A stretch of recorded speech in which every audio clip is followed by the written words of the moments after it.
Hi dears, welcome back to our channel. അപ്പം ഇന്ന് തിരുവോണാണ്. എല്ലാവർക്കും എൻ്റെ ഹൃദയം നിറഞ്ഞ തിരുവോണ ആശംസകൾ.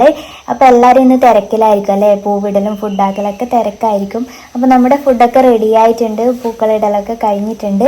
അതുകൊണ്ട് ഞാനൊന്ന് റെഡിയായി. അപ്പോൾ ഇതാണ് എൻ്റെ ഓണക്കോടി. നിങ്ങൾക്ക് ഇഷ്ടമായോ എന്നുള്ളത് കമൻറ്റ് ചെയ്യുക. കുറച്ച് ഫോട്ടോസൊക്കെ എടുക്കാമെന്ന് വിചാരിച്ച് ഞാനൊന്ന് റെഡി ആയിട്ടുണ്ട്. അമ്മ റെഡി ആവുന്നുണ്ട്.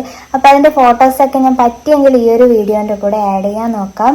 ഇന്ന് ഞാൻ രാവിലെ പൂക്കൾ ഇട്ടിട്ടുണ്ടായിരുന്നു. കാരണം നമുക്കിന്ന് തിരുവോണമായതുകൊണ്ട് വെളുപ്പിനെ തന്നെ ഇടണം എന്ന് എനിക്ക് ഭയങ്കര നിർബന്ധമായിരുന്നു. അതുകൊണ്ട് ഞാനൊരു 4:30 ആയപ്പോൾ തന്നെ രാവിലെ എഴുന്നേറ്റിട്ടുണ്ടായിരുന്നു. അങ്ങനെ പൂക്കൾ ഇടലൊക്കെ സ്റ്റാർട്ട് ചെയ്തിട്ടുണ്ട്.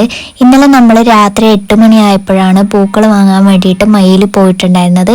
ആ ഒരു സമയമാകുമ്പോഴത്തേക്ക് തന്നെ റെഡ് കളർ പൂക്കളൊക്കെ കഴിഞ്ഞിട്ടുണ്ടായിരുന്നു. വയലറ്റ്, പിങ്ക് ഒക്കെ കഴിഞ്ഞിട്ടുണ്ടായിരുന്നു. ആകെ ഉണ്ടായിരുന്നത് ചെണ്ടുമല്ലിയുടെ ഓറഞ്ചും മഞ്ഞ കളറും പൂക്കളും മാത്രമായിരുന്നു.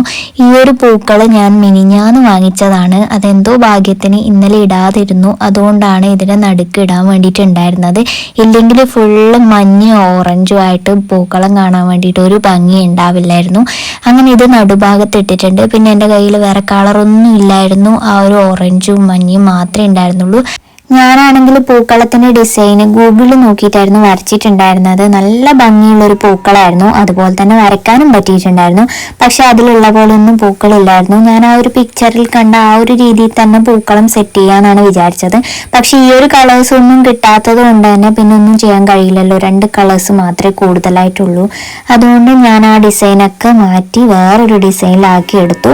എങ്കിലും കൂടുതലായിട്ട് ഓറഞ്ചും മഞ്ഞയും തന്നെയാണ് കാണാനുള്ളത്. പക്ഷെ ഈ ഒരു വീഡിയോയിൽ കാണുന്നതിനെക്കാട്ടിയും നല്ല ഭംഗിയുണ്ടായിരുന്നു കേട്ടോ, നേരിട്ട് കാണാൻ വേണ്ടിയിട്ട്. കാരണം നല്ല തിക്കായിട്ടാണ് ഞാൻ പൂക്കളം സെറ്റ് ചെയ്തിട്ടുണ്ടായിരുന്നത്. അതിൻ്റെ ആ ഒരു ഭംഗി എന്തായാലും കാണാനുണ്ടായിരുന്നു. തിരുവോണത്തിന് അന്ന് വലിയ പൂക്കളം നമ്മളിടുന്നത് ഹാളിലാണ്. പിന്നെ പൂജാമുറിയിൽ കുഞ്ഞു പൂക്കളിടും, പിന്നെ ഇറയത്തിടും, പിന്നെ മുറ്റത്തും കൂടി ഇടും. അങ്ങനെ 4 സ്ഥലത്താണ് നമ്മൾ പൂക്കൾ ഇടുന്നത്.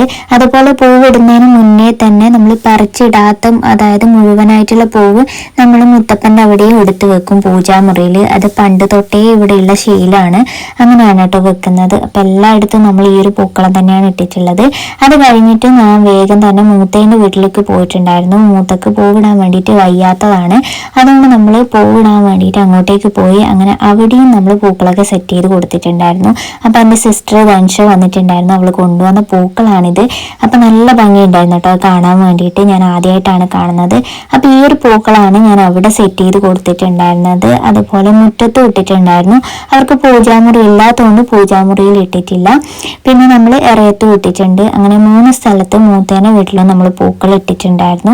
ഇന്നലെ പോയ ആൾക്കാർക്കൊക്കെ ഈ ഒരു 2 കളർ പൂ മാത്രമേ കിട്ടിയിട്ടു എന്നാണ് പറയുന്നത് കേട്ടത്. കാരണം ബാക്കിയുള്ള പൂക്കളൊക്കെ കുറച്ച് മാത്രമേ വന്നിട്ടുള്ളൂ.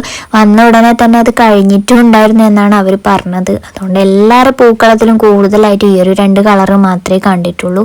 അപ്പം നമ്മൾ പൂക്കളൊക്കെ ഇട്ടിട്ട് വീട്ടിലേക്ക് പോവുകയാണ്. നമ്മുടെ നെയ്ച്ചോറ് റെഡി ആയിട്ടുണ്ട്. അണ്ടിപ്പരിപ്പ് മുന്തിരിയൊന്നും ഇഷ്ടമല്ലാത്തതുകൊണ്ട് അതൊന്നും ഇട്ടിട്ടില്ല. ഉള്ളി മാത്രം വറുത്തിട്ടിട്ടുണ്ട് കേട്ടോ. പിന്നെ ഇതാ കച്ചമ്പറ്, ചിക്കൻ പൊരിച്ചത്, പിന്നെ നമ്മുടെ ചിക്കൻ കറി, പിന്നെ റെഡിമെയ്ഡ് അച്ചാറ്. അപ്പം ഇത്രയാണ് നമ്മുടെ ഇന്നത്തെ സദ്യ. ഇനി നമ്മൾ ഫുഡ് കഴിക്കട്ടെ. ഫുഡ് കഴിച്ചിട്ട് മൂത്തേൻ്റെ വീട്ടിൽ പോകണം. വെറുതെ ഒന്ന് മൂത്തേനെ കാണാൻ വേണ്ടിയിട്ട് കേട്ടോ. രാവിലെ ഞാൻ പോയിട്ടുണ്ടായിരുന്നു. എന്നിട്ട് പൂവൊക്കെ ഇട്ട് കൊടുത്തിട്ടാണ് വന്നത്. നമുക്ക് മൂത്തേനെയും അമ്മമ്മേനെയും കാണാൻ വേണ്ടിയിട്ട് പോവാം ഫുഡ് കഴിച്ചിട്ട്. പിന്നെ പോന്നേനും ഫുഡ് കഴിക്കണം. അപ്പോൾ വേഗം കഴിക്കട്ടെ. എല്ലാവർക്കും ഹാപ്പി ഓണം.